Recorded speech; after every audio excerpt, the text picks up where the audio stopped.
من الحق کی حق بات کہنے سے۔ وَإِذْ اور جب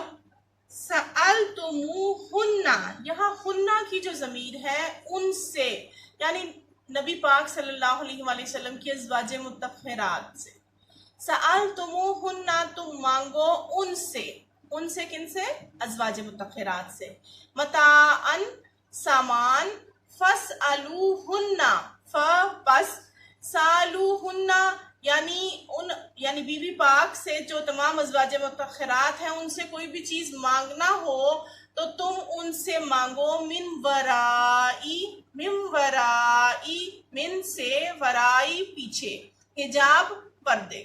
یعنی تمہیں اگر نبی پاک صلی اللہ علیہ وآلہ وسلم کے گھروں میں جا کر ازواج مطہرات سے کوئی چیز مانگنی ہو تو تم یہ نہیں کہ جو ہے ڈائریکٹ گھر میں چلے جاؤ اور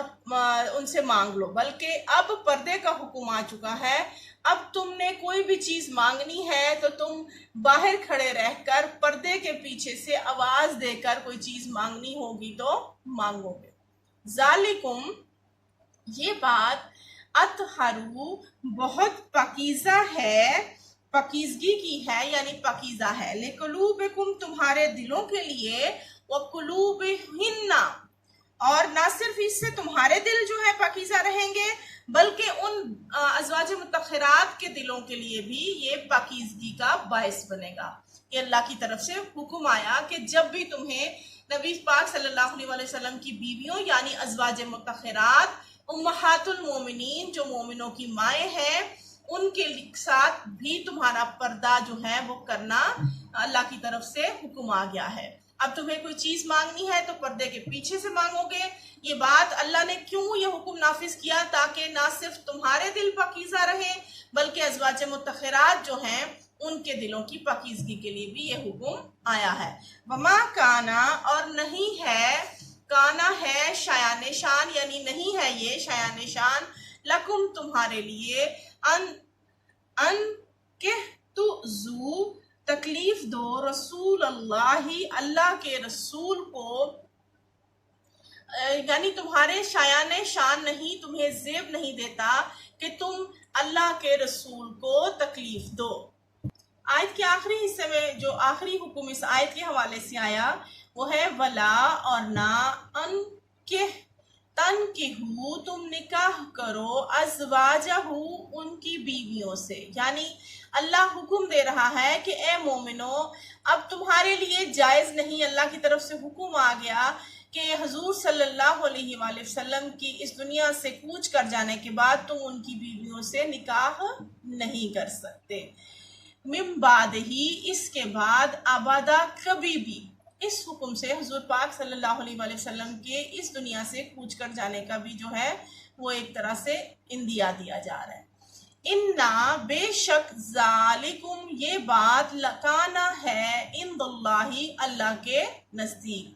عظیمہ بڑا گناہ۔ اللہ فرماتا ہے کہ اگر تم نے ایسا کیا تو یہ اللہ کی طرف سے اللہ کے نزدیک یہ بات یہ فعل تمہارا بہت بڑا گناہ شمار ہوگا۔ اب آتے ہیں اس آیت مبارکہ کی شان نزول کی طرف۔ آپ نے دیکھا کہ یہ آیت نمبر 53 میں جو ہے وہ حضور پاک صلی اللہ علیہ وآلہ وسلم کے گھر تشریف لانے کے حوالے سے مومنوں کو کیا کیا احکامات دیے جا رہے ہیں۔ اس پوری آیت مبارکہ میں جو جواب آیات کی صورت میں ترجمہ اور تفسیر ہوگی وہ آپ کے کتاب کے سوال نمبر 1، یعنی ان آیات میں اہل ایمان کو رسول پاک صلی اللہ علیہ وآلہ وسلم کے گھر آنے کے بارے میں کیا آداب سکھائے گئے ہیں، تو یہ پورے کا پورا جو ترجمہ اور اس کی جو تھوڑی بہت ڈیٹیل ہے وہ ملا کر آپ کے سوال نمبر 1 کا جواب بنے گا۔ اب آتے ہیں اس کے شان نزول کی طرف۔ تو سب سے پہلے یاد رکھیں کہ عرب میں 2 بہت برے رواج تھے، اور وہ کیا تھے؟ پہلا رواج یہ تھا کہ ان میں کسی کے گھر جانے سے پہلے، اندر داخل ہونے سے پہلے نہ اجازت لینا ضروری سمجھا جاتا تھا بلکہ منہ اٹھا کر جو ہے وہ ڈائریکٹ گھروں میں داخل ہو جاتے، چاہے کوئی دوست احباب رشتہ دار یا کوئی بھی جو اپنے قریبی ہوتے وہ تمام کے تمام جو ہے کسی سے ملنے جاتے تو ڈائریکٹ گھر کے اندر چلے جاتے اور بیوی یا بچوں سے اس شخص کی ڈائریکٹ پوچھ لیتے اندر جا کر۔ اندر دہلیز کے اندر گھروں کے اندر داخل ہو کر. سب سے پہلے اس رواج کو ختم کرنے کے لیے اللہ تعالیٰ نے ازواج مطہرات کے لیے اسپیشلی آقا کریم کے گھروں کے لیے حجرہ پاک تھے جتنے بھی، جس حضور پاک صلی اللہ علیہ وسلم کے نکاح میں اس وقت جتنی بیویاں تھیں ان تمام کے گھروں میں جانے سے اللہ نے منع کر دیا. اور اسی آیت مبارکہ کی مزید تفصیل جو ہے وہ آگے سورۃ نور میں بیان کر کے عام مومنین کے گھروں میں بھی یہی اصول، یہی قانون لاگو کر دیا گیا. دوسرا جو برا رواج تھا وہ یہ تھا کہ جب بھی انہیں دعوت پر بلایا جاتا، یعنی کسی عرب کے کسی بھی گھر میں، کسی بھی جو ہے گھر میں دعوت ہوتی، تو اس دعوت پر جب لوگوں کو بلایا جاتا تو وہ دعوت میں جا کر کھانا کھانے سے پہلے بھی بہت پہلے چلے جاتے ہیں، کھانا تیار ہونے سے. یعنی اگر کسی نے کہا کہ دوپہر میں تمہاری دعوت ہے تو لوگ صبح سویرے ہی ان کے گھر چلے جاتے، اور دوپہر کا کھانا بننے میں ابھی بہت وقت ہوتا، اور نہ صرف صبح سویرے چلے جاتے بلکہ کھانا کھا کر بھی دوپہر کے کھانے کے بعد بہت طویل گفتگو اور لا حاصل بحث جو ہے وہ کرنے بیٹھے رہتے. یعنی ان کے نزدیک جو ہے اگلے بندے نے اگر بلایا ہے تو اب وہ وہاں سے اٹھنے کا نام بہت مشکل سے لے گے. ان دونوں جو برے رواج ہیں ان کا خاتمہ کیا گیا. اور خاص طور پر اس آیت مبارکہ کا جو شان نزول ہے جس موقع پر یہ نازل ہوئی، حضرت انس رضی اللہ تعالیٰ عنہ بیان کرتے ہیں کہ جب حضور پاک صلی اللہ علیہ وآلہ وسلم کا نکاح حضرت زینب بنت جوہش جو آپ کی پھپھو ذات تھیں، جو حضرت زید آپ کے منہ بولے بیٹے کی متعلقہ تھیں، جن کے بارے میں آپ نے اس سورت کی ابتدائی آیات میں بھی پڑھا، تو ان سے نکاح کے بعد جب ولیمے کا بندوبست کیا گیا تو ولیمہ کے لیے جو ہے وہ مومنوں کو یعنی مسلمانوں کو دعوت دی گئی آقا کریم کی طرف سے. ولیمے کا کھانا کھا کر جو ہے وہ صحابہ کرام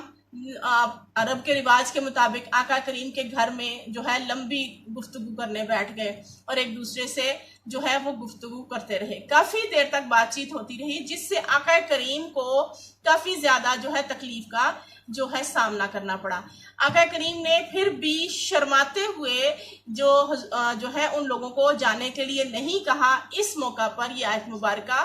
نازل ہوئی اور ساتھ ہی پھر جو ہے ازواج مطہرات کے حوالے سے، ان کے گھر آنے کے حوالے سے تفصیلاً احکامات اس آیت مبارکہ میں موجود ہیں. دیکھتے ہیں جی سورۃ احزاب کی آیت مبارکہ کا شان نزول یہ ہے کہ نبی پاک صلی اللہ علیہ وآلہ وسلم نے حضرت زینب کے ولیمے میں صحابہ کرام رضوان اللہ علیہم اجمعین کو دعوت دی. بعض صحابہ کرام کھانے سے فارغ ہو کر وہاں بیٹھ کر باتیں کرنے لگے جس سے آپ صلی اللہ علیہ وآلہ وسلم کو تکلیف پہنچی، لیکن اور ان کے آرام کے لیے جو ہے وہ وقت نہیں ملا. لیکن اعلیٰ ترین اخلاق کے مالک ہونے کی وجہ سے آپ صلی اللہ علیہ وآلہ وسلم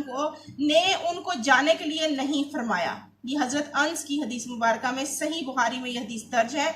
اس آیت میں آئندہ کے لیے محتاط رہنے کا حکم دیتے ہوئے آداب دعوت بتائے گئے ہیں. اس آیت میں امہات المومنین کو پردے کا حکم بھی دیا گیا ہے کہ آئندہ جب بھی کوئی صحابہ کرام میں سے یا کوئی بھی اجنبی جو ہے وہ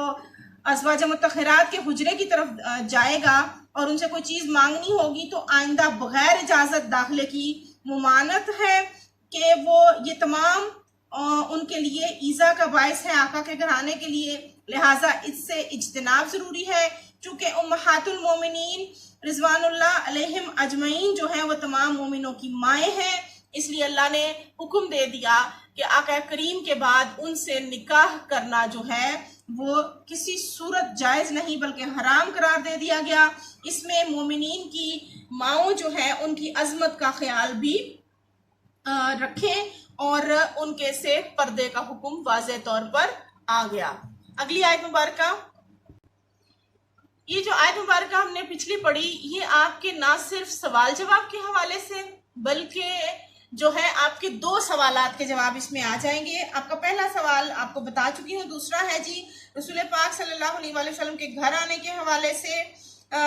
دعوت پر جو آتے ہیں ان کو کن آداب کا خیال رکھنا ہے. یہ بھی آپ کی پہلی آیت مبارکہ کے مطابق جو ہے اس کا جواب موجود ہے آپ کے نوٹس میں. اب ہم پڑھتے ہیں آیت نمبر 54. ان اگر تم ظاہر کرو شیئن کچھ او یا تخفوہ تم چھپاؤ اسے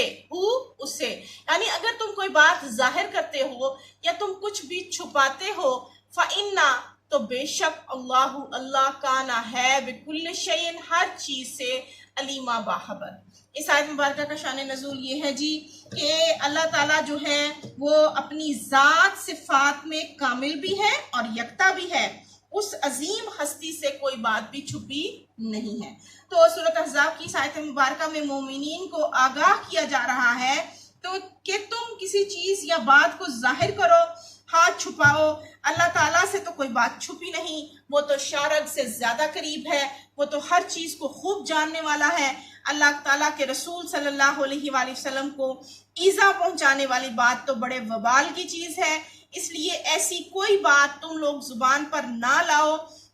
یہ اپنے دل میں رکھو۔ اللہ تعالیٰ کو خوب معلوم ہے کیونکہ اس کے علم سے باہر کوئی چیز نہیں، اس لیے ایسی باتوں کا خیال دل میں رکھنے یا زبان پر لانے سے بچنا چاہیے۔ یہ ہیں جی آپ کی پہلی دونوں آیات اس رکوع کی۔ آپ کو ایک دفعہ